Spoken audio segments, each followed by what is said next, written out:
Bienvenido a Ministerios BEA con el pastor Mauricio Sánchez Scott. Esperamos que este mensaje sea de bendición para tu vida.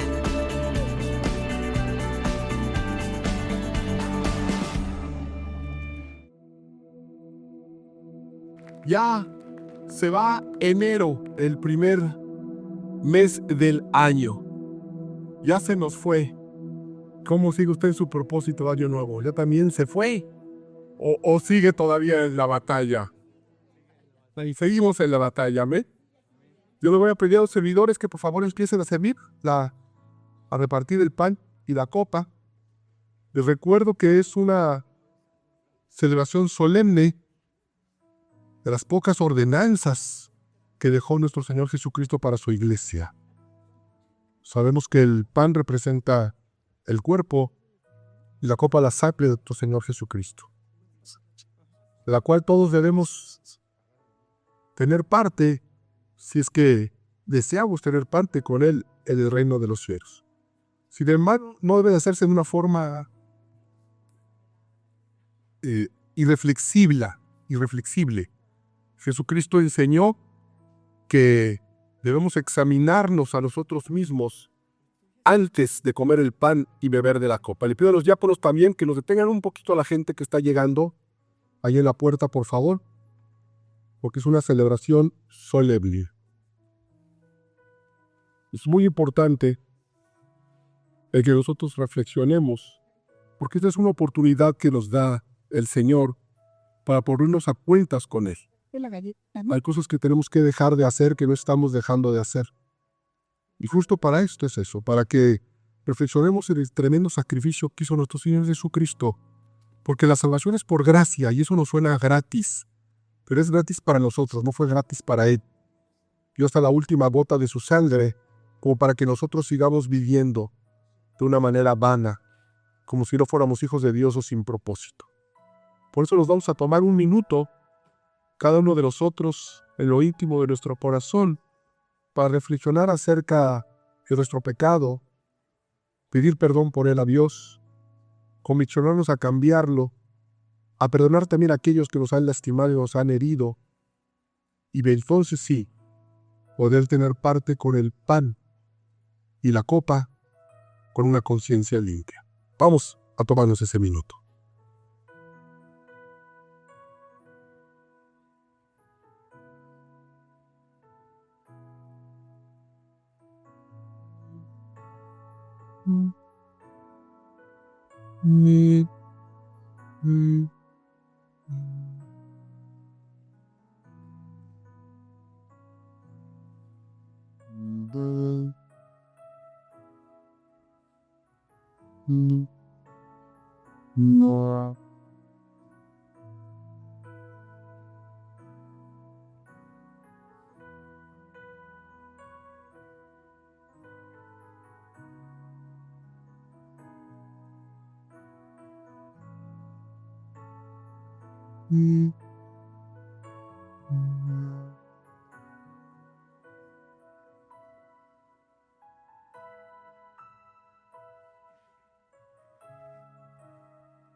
Si estás listo, ponte de pie, por favor.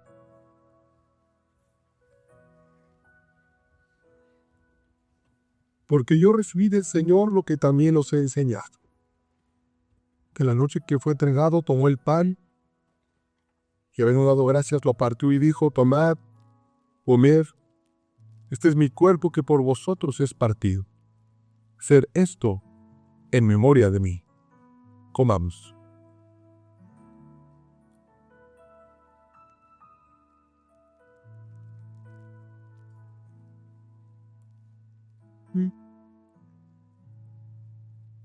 Asimismo, tomó también la copa después de haber cenado, diciendo: esta copa es el nuevo pacto en mi sangre.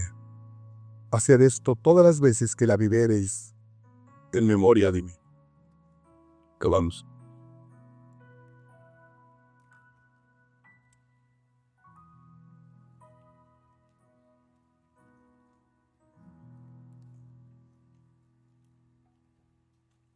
Así pues, todas las veces que comemos de este pan y bebemos de esta copa, la muerte del Señor anunciamos hasta que Él vuelva. Vale, denle un aplauso al Señor. Tome su lugar momentáneamente, nos quedó la bienvenida. Si es la primera vez que nos visita, somos Vean, somos una congregación cristiana.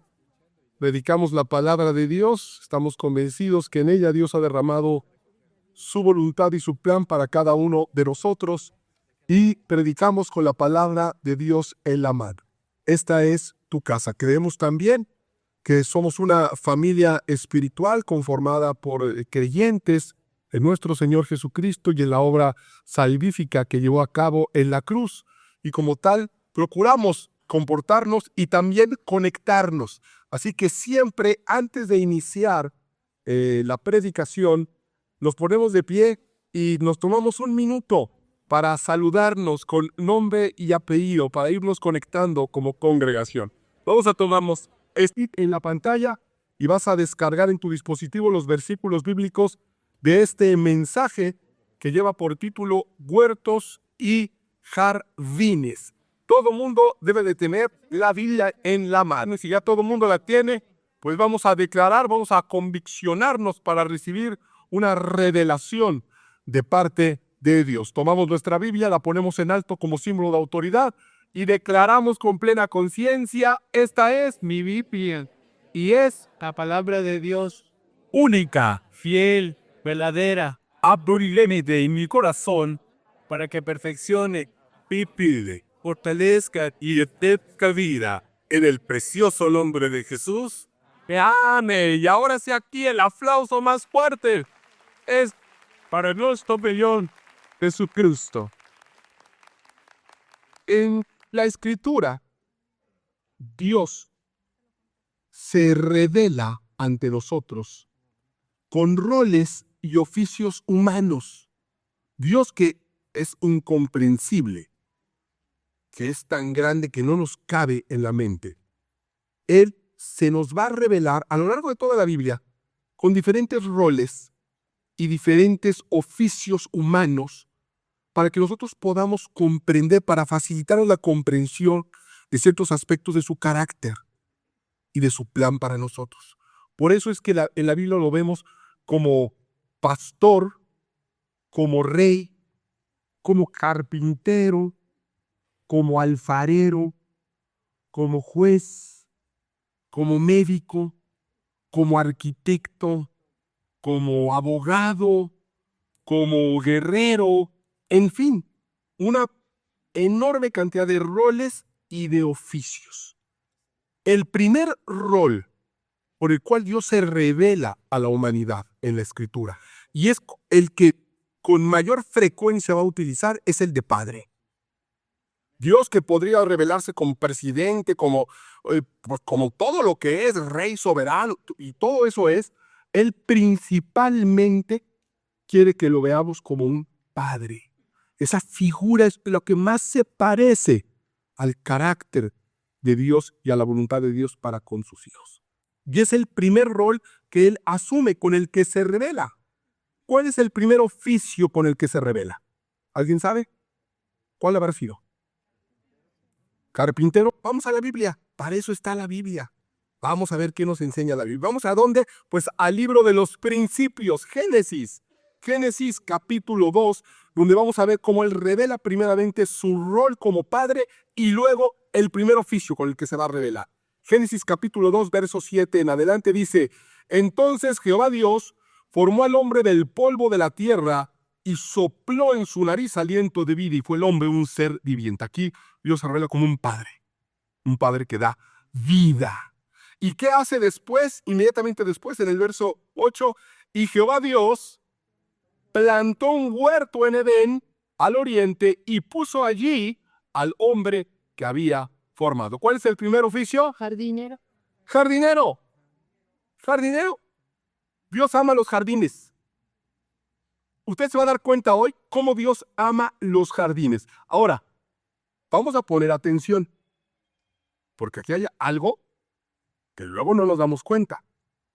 Dice que hace un lugar perfecto, hermoso, Y luego planta, ¿fue un jardín o un huerto? Un huerto. Dice huerto, ¿verdad? Dice huerto. No era en sí un jardín. Algunas versiones lo traducen como jardín. Pero a mí me gustan las que ponen huerto.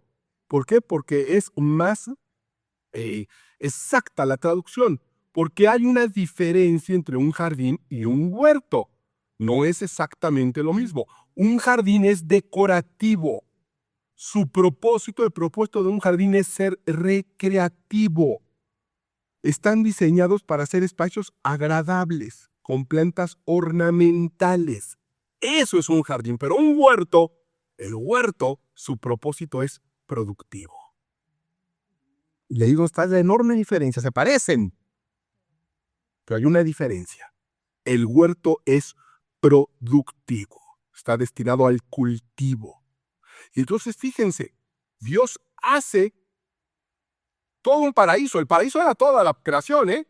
Todo era perfecto, todo era hermosísimo, pero hace un pedazo de territorio especial, que es lo que nosotros entendemos como el huerto del Edén o el jardín del Edén. Ser un pedazo de territorio especial. ¿Por qué? Porque era un huerto. Y ahí va a poner a su hijo. ¿A qué? A que lo trabaje. Aquí hay una enseñanza para nosotros. Aquí hay una revelación para nosotros. ¿Para qué? Para que dé fruto. ¿Para qué? Para que sea productivo. Porque el huerto necesita ser cultivado. Necesita trabajo, necesita dedicación, se necesita conocimiento, se necesita esmero. Y por eso es que Dios ama los huertos, porque nos enseñan de cuidado, nos enseñan de conocimiento, nos enseñan de sabiduría, nos enseñan de esfuerzo. Una de las leyes más poderosas y la primera ley también que se revela en la Escritura es la poderosísima ley de la siembra y la cosecha. Una ley que estipula, primero, que si quieres cosechar tienes que sembrar, no hay de otra. Y la otra es que uno cosecha lo que siembra, no hay de otra. Y que uno cosecha abundantemente si siembra abundantemente, ¿no es cierto? Es una ley poderosísima, muy bien. Esa ley solamente se puede dar en el marco de un huerto. No hay otro. No hay otra manera. No hay otra manera que tú coseches en la vida si no lo haces dentro del marco de un huerto. Pero pastor, por eso de enseñanza espiritual, sí, yo también estoy hablando de un huerto espiritual. Si tú no estás consciente de que Dios te puso en un jardín para que sea convertido en un huerto con tu trabajo, tu dedicación y tu sabiduría, nunca vas a cosechar. O vas a cosechar maleza o mala hierba, que esa se da sola, esa quién sabe de dónde sale. Bueno, sí sabemos de dónde, la Biblia dice de dónde, ¿sí? Así que si usted quiere cosechar en la vida, necesita un huerto. Sin huerto no hay cosecha. Y muchos cristianos piensan o le piden a Dios jardines. Creen que el matrimonio es un jardín para deleite. No, es un huerto. Creen que la familia es un jardín. No, es un huerto. No son cosas nada solamente para recrearnos, sino son territorios que tienen que ser cuidados, que tienen que ser trabajados, que tienen que ser labrados. Y eso requiere esfuerzo y dedicación. Vas a ver hoy la importancia de los huertos en la Escritura. Mateo capítulo 26, verso 36. Mateo 26, 36. Jesús vino con una misión, redimir a la humanidad, y enfrentó momentos de angustia. Y hubo un momento de tal angustia donde la Escritura nos narra que sudó sangre. Sudó sangre. Vamos a leer ese episodio, Mateo 26, 36. Entonces Jesús llegó con ellos a un lugar que se llama Getsemaní y dijo a sus discípulos, sentaos aquí entre tanto que voy ahí y oro. Y ahí en ese orar él va a sudar sangre. Estaba en el Getsemaní. ¿Alguien sabe qué era el Getsemaní? Un huerto. Un huerto. Él fue ahí a un huerto. ¿Y sabes a qué fue? A orar. a pedirle al Padre y lo terminó regando con su sangre. Nosotros también tenemos un Getsemaní.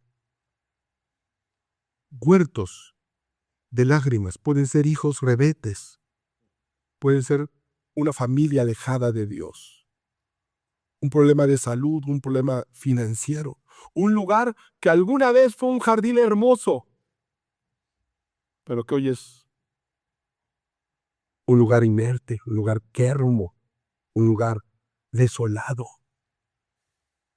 Porque Dios hace jardines para que el trabajo del hombre los convierta en un huerto. Y Dios nos dio jardines, ese matrimonio que algún día era un jardín precioso, espectacular, floreciente. Y así como las malas decisiones de Adán convirtieron el paraíso en un lugar de cardos y espino, nuestras malas decisiones han convertido esos jardines destinados a ser huertos en lugares de desolación. ¿Qué hacer? ¿Qué hacer? Bueno, tenemos que imitar a Cristo, los modos de Dios. Por eso están esas enseñanzas. Cómo Dios convierte tierra de espinos en huertos. Jesucristo dijo en Juan capítulo 12, verso 24, hablando de sí mismo: de cierto os digo que si el grano de trigo no cae en la tierra y muere, queda solo. Pero si muere, lleva mucho fruto. Está hablando de sí mismo, del sacrificio que él iba a tener que hacer para restaurar lo que se había perdido. Y tú tienes que estar consciente de que va a haber sacrificios que tú tienes que hacer para restaurar el territorio que Dios te entregó. La labranza requiere muchas herramientas, mucha dedicación, mucho trabajo, mucho enfoque y sobre todo requiere fe. Un agricultor siembra confiando en que esa semillita va a dar fruto. No sabe ni cómo, porque todo sucede en las profundidades. Él no sabe ni cómo, pero confía. Y por eso labra y riega y cuida. Juan capítulo 19, verso 41. Jesús finalmente no solamente fue a un huerto a orar, sino va a ir a la cruz y va a morir por todos nosotros. Y fíjate lo que se nos revela en Juan 19, 41. ¿Lo tenemos? Y en el lugar donde había sido crucificado había un huerto. Otra vez, ¿ustedes creen que todo esto es casualidad? No, hay una revelación para nosotros hoy. Tenemos que entender el poder del huerto espiritual en nuestra vida. Y en el lugar donde había sido crucificado había un huerto. Y en el huerto un sepulcro nuevo en el cual aún no había sido puesto nadie. Y ahí en ese huerto Jesús sembró su propia vida para convertir una tumba en un huerto que diera fruto de vida eterna. De vida eterna. Y pasaron 3 días y Jesús resucitó y María Magdalena va. No esperaba verlo resucitado. Ella esperaba terminar con el rito de perfumar el cuerpo del Señor que había quedado interrumpido por una fiesta solemne. Y cuando llega se encuentra que el cuerpo ya no está. Y ella se angustia porque piensan que el cuerpo lo había robado. Y de repente se va a tener un encuentro con Jesús espectacular. Vamos ahí mismo al Evangelio de Juan, para el capítulo 20, a partir del verso 14. Juan 20, 14. Apenas dijo esto, volvió la mirada y allí vio a Jesús de pie, aunque no sabía que era él. Jesús dijo: ¿por qué lloras, mujer? ¿A quién buscas? Ella, pensando que se trataba de ¿quién? Del que cuidaba el huerto. Bueno, ella lo confunde por el hortelano. Y le dice: Señor, si usted se lo ha llevado, dígame dónde lo ha puesto y yo iré por él. María, dijo Jesús. Ella se volvió y exclamó Raboni, que en hebreo significa maestro. Ella lo reconoció cuando escuchó su voz, pero lo había confundido con el jardinero, con el que cuidaba el huerto. La Biblia no lo dice, pero ¿por qué lo confundió con el que cuidaba el huerto? Digo, ¿por qué no lo confundió con un soldado romano? ¿Por qué no lo confundió con un comerciante? ¿Por qué no lo confundió con un pordiosero? ¿Por qué no lo confundió con un fariseo? Bueno, pues porque parecía jardinero de alguna manera. La Biblia no nos lo relata, pero es obvio que parecía el que cuidaba el huerto. Quizá estaba ornamentándolo, quizá estaba arreglando, quizá llevaba un atuendo de jardinero. Y María lo confundió, pero no estaba del todo equivocada, porque Jesús sigue siendo quien cultiva nuestra vida, quien cuida ese jardín, quien se encarga de entregarnos un territorio que puede convertirse en un jardín hermoso si nosotros hacemos nuestra parte, porque Él ya hizo la suya. Convertir esa tumba en jardín le tomó 3 días, pero a Jesús.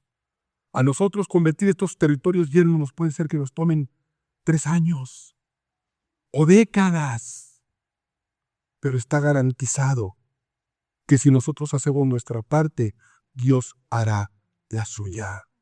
Tenemos que aprender a trabajar con sacrificio y confiando en la providencia del Señor.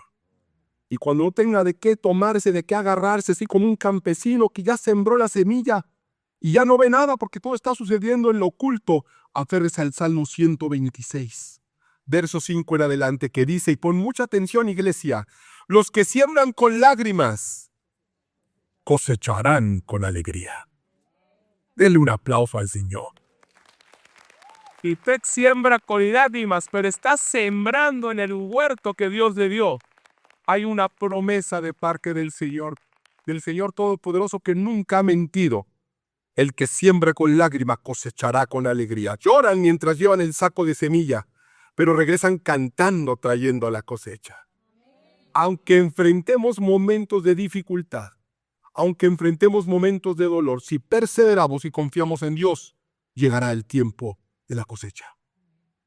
No es una duda, es una certeza, es una promesa de parte de Dios. Pero ¿qué tenemos que hacer? Cuidar nuestro jardín. Convertir ese jardín en un huerto. No importa qué tan erosionado está, la agricultura nos enseña que cualquier terreno puede volver a florecer.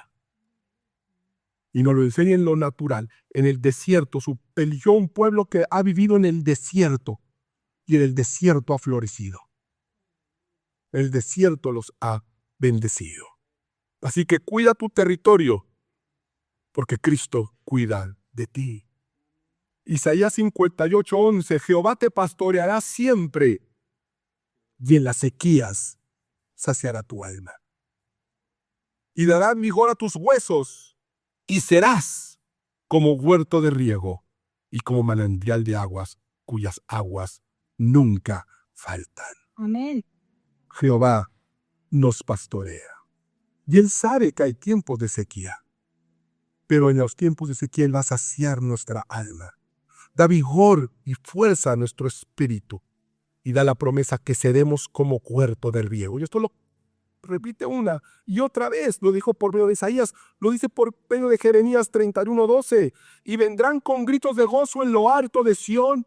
Y correrán al bien de Jehová, al pan, al vino, al aceite y al ganado de las ovejas y de las vacas. Y su alma será como huerto de riego, y nunca más tendrán dolor. ¿Cómo está tu parcela hoy? ¿Cómo están esos territorios? Con el potencial de ser jardines espectaculares que Dios te dio, tu familia, tu matrimonio, tus dones, tus talentos, que como Adán hemos desperdiciado, hemos decidido mal, los hemos llenado de espinos, de rencor, de malezas, de preocupación, pero Dios quiere que florezca. Y eso se hace con fe, con esperanza, con amor y con trabajo. Usted tiene que empezar a trabajar en sus territorios hoy. No espere más. No tenga miedo de entrar en terrenos descuidados. Pueden ser transformados. La Escritura dice en 1 Corintios 3:6, yo planté, Apolos regó, pero es Dios quien da el crecimiento. Nuestro trabajo es simplemente plantar y regar. Planten sus hijos la semilla del Evangelio. Siembren en su casa la semilla de la verdad de Cristo. El crecimiento lo da Dios. Confíe en Dios. Y reguemos nuestro alrededor con la palabra de Dios. Arranque las malas hierbas. Va a tener que remandarse las manos y tomar decisiones. Arranque las malas hierbas de su vida. Confíe en el jardinero, porque él sabe cómo transformar incluso los terrenos más áridos en huertos llenos de vida. Que Dios los bendiga. Ministerios Vea con el pastor Mauricio Sánchez Escort. Esperamos que este mensaje sea de bendición para tu vida. Para conocer más, visita nuestro sitio en internet www.iglesiavea.com. Gracias por escucharnos.